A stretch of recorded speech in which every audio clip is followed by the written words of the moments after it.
Is this pretty much par for the course?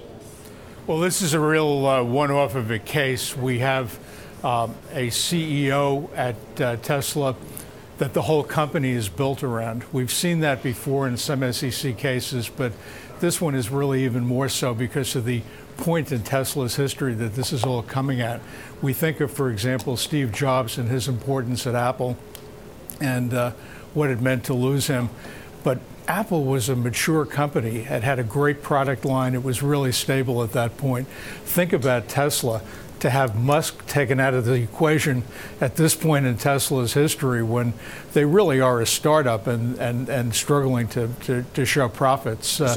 To lose Musk now at Tesla would be a disaster. So it's a one-off for the SEC to deal with, and I think this is the SEC acting at its finest. The result here was really tailored and really just perfect. They got a gold star for this one. Okay, that's a big endorsement of the SEC. Explain that to us who haven't dealt with the SEC the way you did. You worked there for so many years. Did they pull their punches for just the reasons you just described, because he's so essential to the company? Because a lot of people are saying $20 million to Elon Musk is really almost nothing. It's a rounding error in his wealth. And okay, he's not going to be chairman, but it's only for 3 years. But did they take that into account and say, let's not go too far, let's just have a rap on the knuckles right now? They didn't want to be the doctor who has to say that the operation was a success, but the patient died. The protection of investors is really why they exist, the SEC, and that's what this was all about. They had a situation they had to deal with.